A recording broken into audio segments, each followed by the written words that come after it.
تو عرش کے پائے پر اللہ پاک نے میرا نام لکھا، محمد رسول اللہ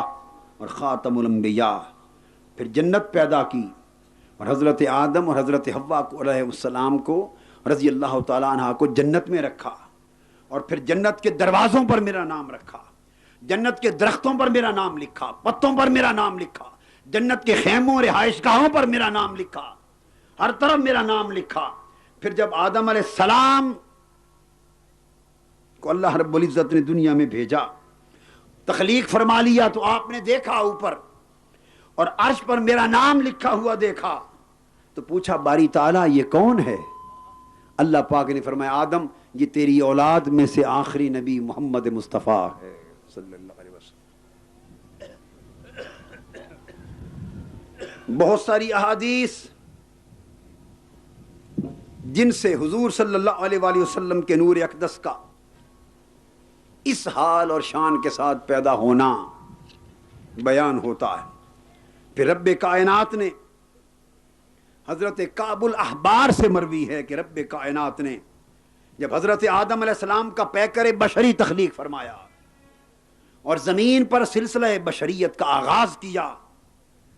تو وہ نور جو کبھی حجابات عظمت میں تھا، وہ نور جو کبھی عالم ارواح میں تھا، پھر عالم بشریت میں منتقل کرنے کے لیے پشت آدم علیہ السلام میں رکھا. جب حضرت آدم علیہ السلام کی پشت میں نور مصطفیٰ آیا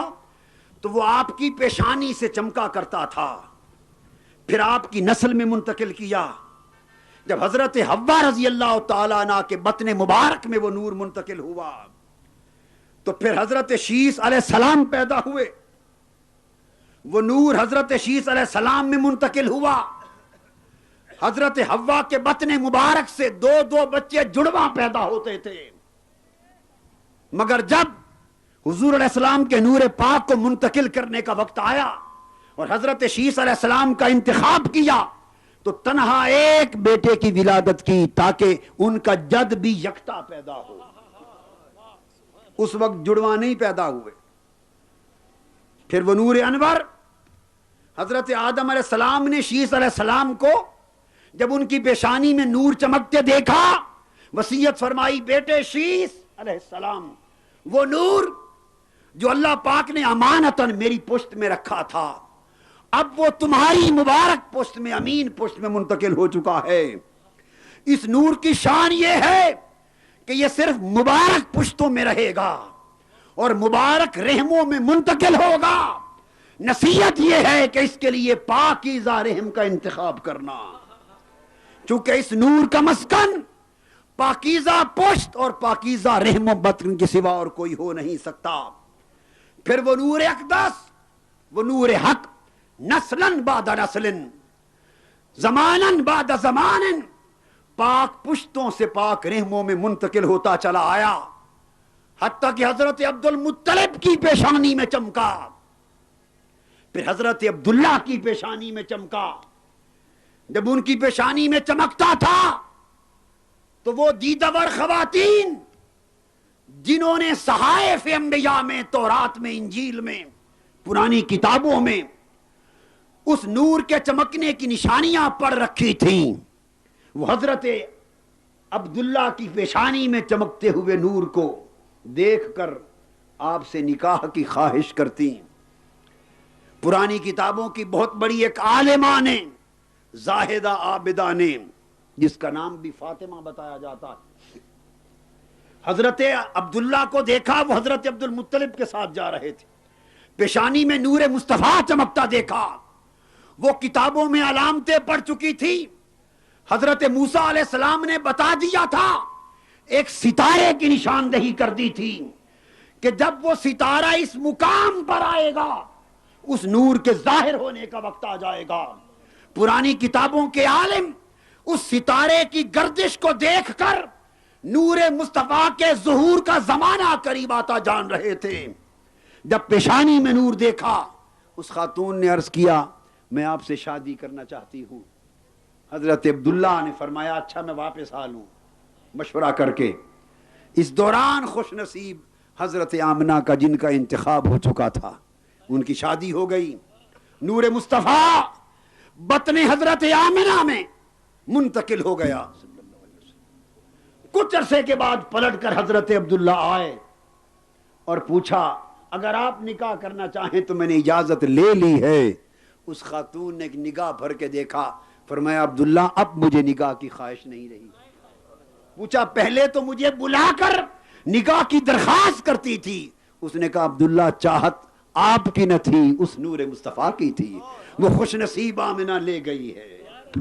وہ خوش نصیب آمنہ لے گئی ہے. دوستو الوفا میں امام جوزی الوفا بحوال المصطفیٰ میں حضرت عباس رضی اللہ تعالیٰ عنہ کے اشعار بیان کرتے ہیں جن میں انہوں نے اس نور مصطفیٰ کے سفر کا ذکر کیا ہے, اس کے سفر کا ذکر کیا ہے. وہ فرماتے ہیں کہ جب حضرت آدم علیہ السلام اور حضرت حوا رضی اللہ تعالیٰ عنہ اپنے اپنے جسموں کو جنت کے پتوں سے ڈھانپ رہے تھے, اے پیارے مصطفیٰ صلی اللہ علیہ وآلہ وسلم آپ کا نور اس وقت بھی مسرت و شادمانی کے ساتھ اللہ کے ذکر میں مصروف تھا. جب حضرت آدم علیہ السلام اور حوا جنت پہ اتارے گئے, اس سے قبل کوئی بشری صورت اور کوئی گوشت اور علق کا وجود نہ تھا, تو اس وقت بھی آپ کے نور کو ان کی پشت میں رکھا گیا. پھر پاکیزہ پشتوں اور رحموں میں آپ اس طرح منتقل ہوتے گئے جیسے تازہ دم گھوڑے ایک منزل سے اگلی منزل تک پہنچنے کے لیے تیار کھڑے ہوتے ہیں. پھر آپ کا مسکن آلودگیوں سے اس طرح پاک رکھا گیا جس طرح خندقوں کو بلند پہاڑیوں سے محفوظ کر لیا جاتا ہے, تاکہ جس پشت میں آپ کا نور رہے اس پشت کو کوئی کفر و شرک چھو نہ سکے. جس رحم اقدس میں آپ کا نور رہے اس کو زمانے کی کوئی آلائش چھو نہ سکے. اس طرح مقدس اسلاب و ارحام سے نور منتقل ہوتا, ادوار سے گزرتا گزرتا اس دور میں آیا کہ آپ حضرت آمنہ کی گود میں بزم آرائے جہاں ہوئے. آپ کا آنا تھا کہ پوری زمین بکہ نور بن گئی, فضائیں جگمگا اٹھیں, اور یہ آپ کی ضیاء پاشیاں ہیں اور نورانیت کا فیض ہے کہ ہم بھی سب نور کی راہ پر چل رہے ہیں. دوستو یہ نور حجابات عظمت سے اپنا سفر شروع کرتا ہے, پھر عالم ارواح میں قیام کرتا ہے, پھر اصلاب انبیاء میں سکونت اختیار کرتے ہوئے اصلاب مطہرات سے گزرتا ہوا آج کی رات 12 ربیع الاول کی صبح ظاہر ہونے کے لیے مخدومہ کائنات حضرت آمنہ رضی اللہ تعالی عنہا کے بطن مبارک میں منتقل ہوتا.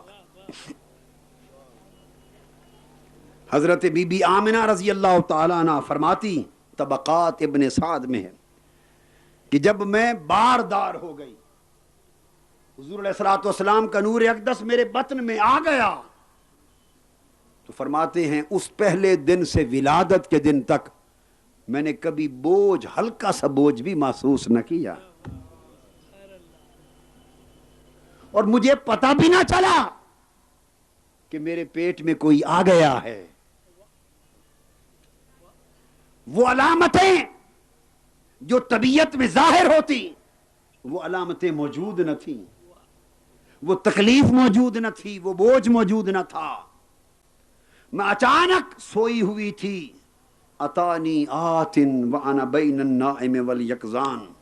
میں سونے اور جاگنے کی کیفیت میں تھی کہ کسی نے آ کے مجھے جھنجھوڑا اور بتایا, حل شعرت انک قد حملت بسید هذه الامہ ونبیہا, اے بی بی آمنہ کیا آپ کو خبر ہے, اندازہ ہے کہ تو اس امت کے سردار اور نبی کے نور سے حاملہ ہو چکی ہے, اور ان کا نور اقدس آپ کے بطن مبارک میں آ گیا ہے. فرماتے کہ اس خوشخبری سے مجھے خبر ملی اور سیرت حلبیہ میں ہے کہ حضرت بی بی آمنہ رضی اللہ تعالیٰ عنہ فرماتی ہیں کہ مجھے اسی طرح کسی نے خبر دی کہ جب وہ پیدا ہو جائے اس پہ کرے